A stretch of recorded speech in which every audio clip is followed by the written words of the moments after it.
Hey everybody, welcome back to the channel.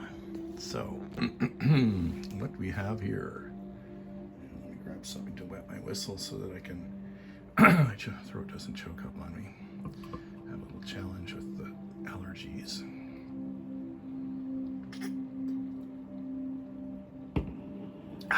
That's good. Okay, so let's get down to it here, guys. So, what do we have here? We have Sony VAIO. It's black, sparkly, kind of a sparkly kind of thing going on with the, can't really see it very well in this lighting, but yeah, it's got a sparkly kind of thing to the palm rest. It has, this is the code, and yeah, Sony's funny that way. They don't really give their devices an easy code to kind of use to figure them out, like a lot of computers. But nonetheless, it's a Sony. It's a Sony. It's one and only. There you go. That's what the top looks like. Nice big Sony sign on there. Embedded plastic. Yep. The VAIO. VAIO stood for Video Audio IO. So there you go.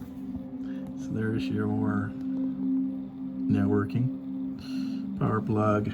Nice big vent, which is good. That'll vent out the heat.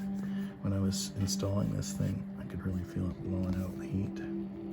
Got a couple of different types of display ports. So you got your VGA and your HDMI. You got an eSATA, which you can use this with a regular USB, or you can also put in a eSATA connector and connect it to a external hard drive, and it transfer rates are really good. It was what they did before we got faster ports in 2010.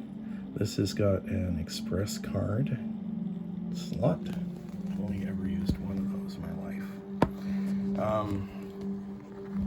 You got a Magic Gate, the proprietary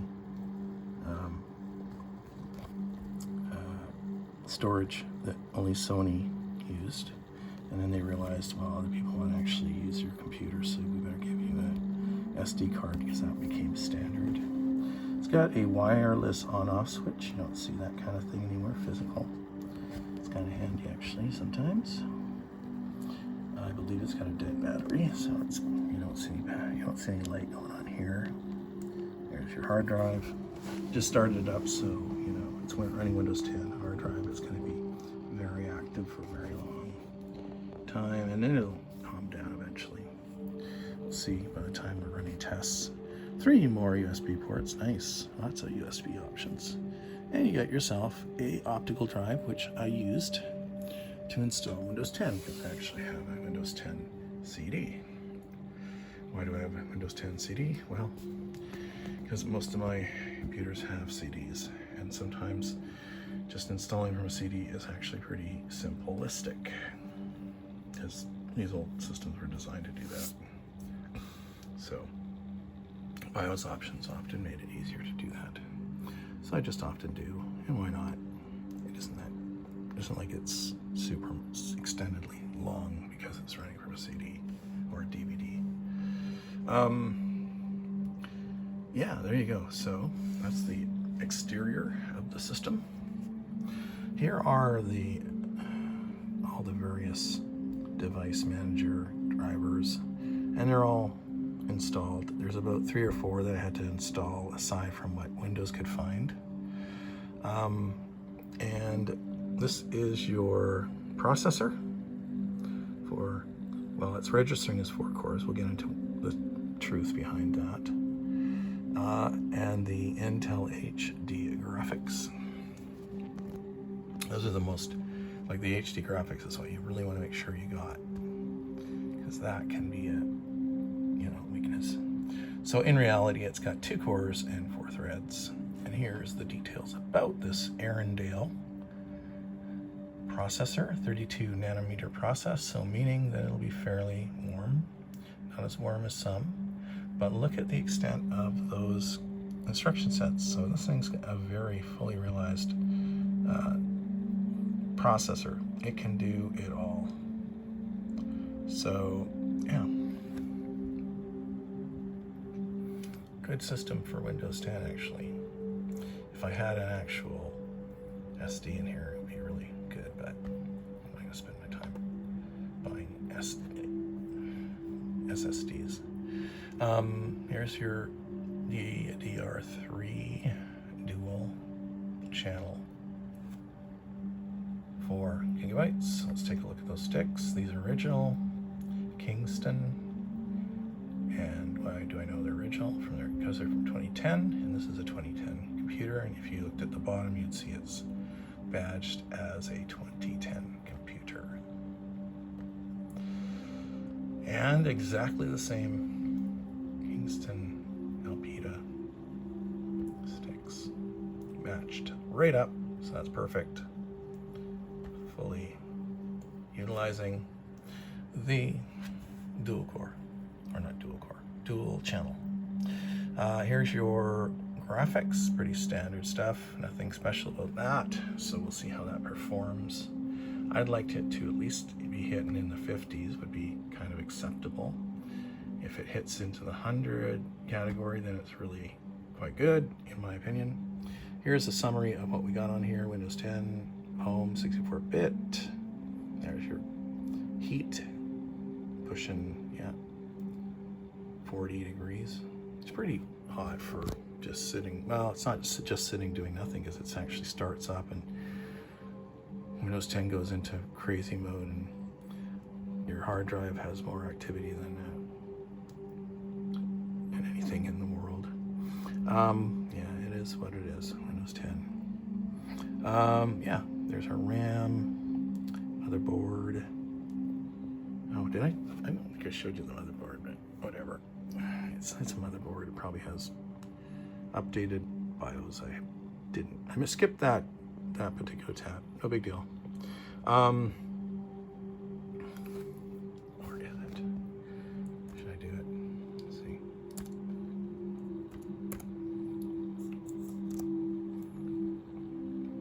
We might as well get it.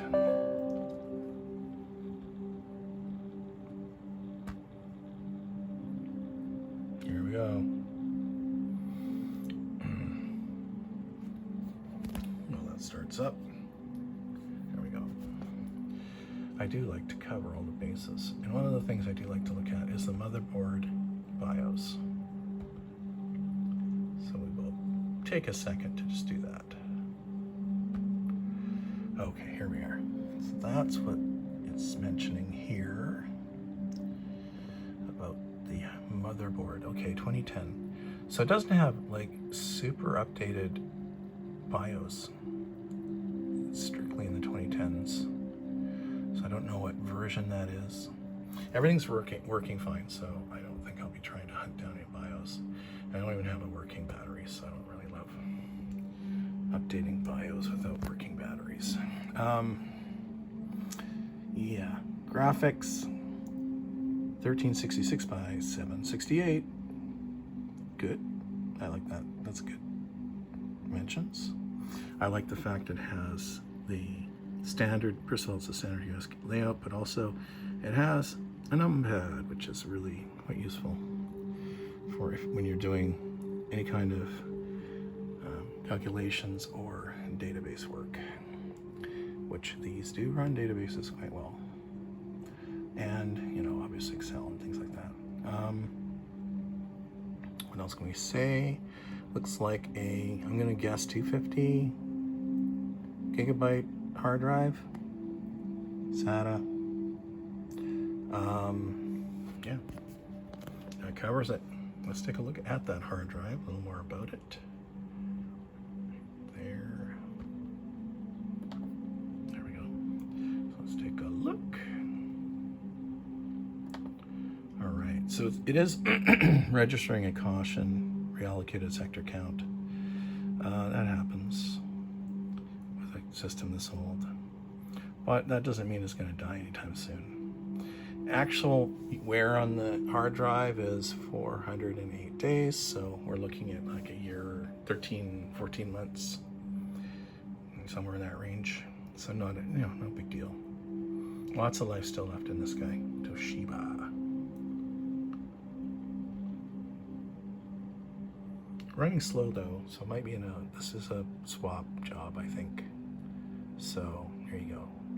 It's an older hard drive. Could get better performance out of this thing if we put an SSD in for sure.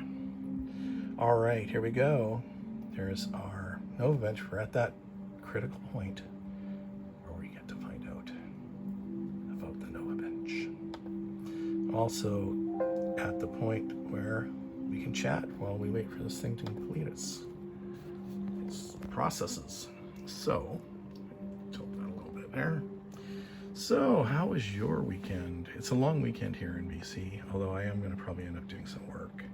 When you work from home, you own your own business, you kind of, it's always 24/7, right? You're always doing something.